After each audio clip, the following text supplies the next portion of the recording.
So ఆయన ఎందుకు పుట్టాడని మరికొన్ని వచనాలు ఆలోచిస్తాం. యేసుక్రీస్తు ఎందుకు పుట్టాడు, ఆయన పుట్టడానికి కారణం ఏంటి, వాటిని ఏం చేస్తారంటే మనం ఆలోచిస్తాం. ఓకే, సో డైరెక్ట్గా మనము ఇదే అధ్యాయంలో మనము 21వ వచనం చదువుతాం. ఓకే, 21వ వచనం. తన ప్రజలను వారి పాపముల నుండి ఆయన రక్షించును గనుక ఆయనకు యేసు అను పేరు పెట్టుదు అనెను. అంటే యేసుక్రీస్తు ఎందుకు పుట్టాడు, తర్వాత ఆయనకి యేసు అని ఎందుకు పేరు పెట్టబడింది. ఓకే, యేసుక్రీస్తు ఎందుకు పుట్టాడు, ఆయనకి యేసు అని ఎందుకు పేరు పెట్టబడిందని ఈ వాక్యంలో రాయబడింది. సో ముందుగా యేసుక్రీస్తు ఎందుకు పుట్టాడంటే ప్రజల ఒక పాపాలని, మనుషుల ఒక పాపాలని ఆయన క్షమించటానికి, లేకపోతే వారిని పాపం నుండి రక్షించటానికి. ఓకే, పాపం అంటే ఏంటంటే ఎవరైనా ఈ భూమిలో ఏదైనా తప్పు చేస్తే వాళ్ళు శిక్ష అనుభవించాలి, దాన్ని పాపం అంటారు. ఓకే, పాపం అంటే ఆజ్ఞను అతిక్రమించడం, ఏదైతే చట్టం ఉంటుందో లేకపోతే ఏదైతే దేవుని ఆజ్ఞ ఉంటుందో, ఓకే, ఆజ్ఞను మీరటం లేకపోతే ఆజ్ఞను పాటించకపోవడం, దాన్ని ఏమంటారంటే పాపం అంటారు. ఓకే, సో ఆజ్ఞను పాటించకపోతే ఏం జరుగుతుందంటే ఆజ్ఞను పాటించకపోతే శిక్ష దొరుకుతుంది. ఎలాగంటే మనం లోకంలో కూడా ఆలోచిస్తే, ఓకే, మనం ఈ భూలోకంలో ఉన్నాం, భారతదేశంలో ఉన్నాం, భారతదేశంలో ఒక చట్టం ఉంది. ఓకే, ఆ చట్టంలో ఎలా రాయబడిందో అలాగనే మనం ఏం చేయాలంటే ఫాలో అవ్వాలి. ఓకే, మనం భారతదేశంలో ఉన్నామంటే మన ఇష్ట ప్రకారంగా మనం జీవించడానికి మనకు అవకాశం లేదు. ఓకే, నా ఇష్టం, నేను ఏదైనా చేస్తాను, నేను ఏదైనా అంటాను, ఏదైనా మాట్లాడతానంటే అది చట్టం ఒప్పుకోదు. ఓకే, సో భారతదేశంలో ఉండాలంటే చట్టం ఏం చెప్తుందో దాన్ని ఏం చేయాలి, ఫాలో అవ్వాలి. చట్టం ఏం చేస్తుందో అదే ఫాలో. ఉదాహరణకి మీరు ఒకవేళ మీరు రోడ్డు పైన, ఓకే, హైవే రోడ్డు పైన మీరు ఎక్కడ బండి నడిపితే, సో ఆ రోడ్డు పైన మీకు ఇష్టం వచ్చినట్టుగా మీరు బండి నడపకూడదు. అందులో బండి నడపాలంటే మీరు ఏం చేసుకోవాలి, మీ బైక్, మీ బండి పేపర్స్ అన్నీ ఓకే ఉండాలి. ఓకే, పేపర్స్ అన్నీ ఓకే ఉండాలి. తర్వాత మీకు హెల్మెట్ అనేది ఉండాలి. ఓకే, హెల్మెట్ ఉండాలి. తర్వాత లైసెన్స్ మీకు ఉండాలి. ఓకే, అంటే మీరు బండి సొంతంగానే కొనుక్కుని ఉంటారు. ఓకే, మీ బండి సొంతం మీరే డబ్బు పెట్టి కొనుక్కుంటారు. ఓకే, కానీ రోడ్డు పైన నడవాలంటే మీ ఇష్టం నడవదు.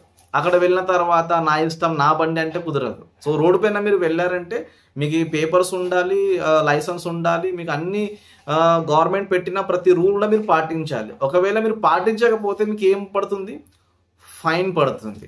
ఓకే, అంటే మీకు శిక్ష పడుతుంది మీకు. అలాగనే ఈ లోకంలో మనం వచ్చామంటే, ఈ లోకంలో మనం పుట్టామంటే, ఈ లోకంలో దేవుడు మనకు జన్మనిచ్చాడంటే మనం మన ఇష్ట ప్రకారంగా జీవిస్తే దేవుడు ఒప్పుకోడు. మన ఇష్ట ప్రకారంగా మనం అనుకున్నట్టుగా జీవిస్తే దేవుడు ఒప్పుకోడు. సో దేవుడు తన గ్రంథంలో బైబిల్లో ఎలా రాశాడో అలా బ్రతికితేనే దేవుడు ఏం చేస్తాడంటే మనల్ని నరకం నుంచి తప్పించి పరలోకానికి ఇస్తాడు. ఓకే, పరలోకానికి ఇస్తాడు. కానీ మనుషులు భూమి మీద వచ్చిన తర్వాత ఏం చేస్తున్నారంటే దేవుని మాటల్ని పక్కన పెట్టి, దేవుని చట్టాన్ని పక్కన పెట్టి తన ఇష్టం ప్రకారంగా మనుషులు భూమి పైన జీవిస్తున్నారు. ఇలా జీవిస్తూ అందరూ పాపులుగా మారిపోయినారు. ఓకే, అందరూ ఏమయ్యారంటే అందరూ కూడా పాపులుగా మారిపోయినారు. ఇప్పుడు అందరినీ దేవుడు నరకంలో వేయాలంటే సో దేవుడు ఏంటంటే ఒక అవకాశాన్ని మనిషి కోసం ఇస్తున్నాడు. ఓకే, అందరు పాపులే, అందరూ నరకానికి వెళ్ళవలసిన వారే, కానీ దేవుడు మనిషికి ఒక అవకాశం ఇచ్చాడు. ఏంటంటే మీరు యేసుక్రీస్తు ద్వారా మీరు రక్షణ పొందండి, ఆయన స్వీకరించండి, ఆయన మాటలు వినండి, ఇప్పటికైనా మీరు ఆయన తెలుసుకొని ఆయన మార్గంలో నడవండి అని యేసుక్రీస్తును ఈ లోకానికి దేవుడు పంపించాడు. ఓకే, అందుకే యేసుక్రీస్తు జన్మ ఎందుకు జరిగిందంటే ప్రజల ఒక పాపాల నుండి రక్షించటానికి. అంటే ఎవరైతే పాపులు తన తప్పును ఒప్పుకొని, తన పాపాలను ఒప్పుకొని యేసుక్రీస్తుని స్వీకరించి యేసుక్రీస్తుని ఎవరైతే ఫాలో అవుతారో వారికి మాత్రమే పాపముల నుండి రక్షణ, వారికి మాత్రమే పాపాల నుండి రక్షణ. సో యేసుక్రీస్తు ఎందుకు పుట్టాడంటే మనల్ని పాపము నుండి రక్షించడానికి. ఓకే, పాపాల నుండి మనల్ని రక్షించడానికి. సో మనం ఏం చేయాలంటే మన పాపాలని ఒప్పుకోవాలి. ఓకే, మనం చాలా తప్పులు చేస్తుంటాం, దేవుడు వద్దన్న పని చేస్తూనే ఉంటాం. ఓకే, దేవుడు వద్దన్న పని చేస్తూ ఉంటాము, దేవుడు చేయమని పనులు మాత్రం చెయ్యం. ఈరోజు మనుషులు ఎలా అంటే దేవుడు వద్దన్న పనిని ఈజీగా చేస్తుంటారు, ధైర్యంగా చేస్తుంటారు, కానీ దేవుడు చేయమన్న మాటల్ని ఫాలో అవ్వండి అంటే ఎవరు కూడా ఫాలో అవ్వరు. అందుకే దేవుడు కూడా ఇలాంటి వారి కోసం ఏం చేశాడంటే నరకం చేశాడు. నరకం చేశాడు. కానీ దేవుడు ఒక మంచి అవకాశం ఏంటంటే, ఒకవేళ మీరు తెలిసి తెలియక పాపం చేసినా, ఒకవేళ మీ వలన ఏదైనా పాపం జరిగినా, మీరు యేసుక్రీస్తుని నమ్మితే, యేసుక్రీస్తుని స్వీకరిస్తే, దేవుడు మనల్ని ఏం చేస్తాడంటే మన పాపాల నుండి మనల్ని చేస్తాడు, రక్షిస్తాడు. సో దానికోసం మనం ఏం చేయాలంటే, మనం ఏం చేయవలసిన అవసరం లేదు, ఫైన్ కట్టవలసిన అవసరం లేదు, ఏదైనా డబ్బు ఇవ్వవలసిన అవసరం లేదు, దెబ్బలు తినవలసిన అవసరం కూడా మనకు లేదు. ఏం చేయాలంటే మారు మనసు పొందాలి, అంటే మన మనసును మార్చుకోవాలి. ఓకే, మన మనసును అనేది మార్చుకోవాలి.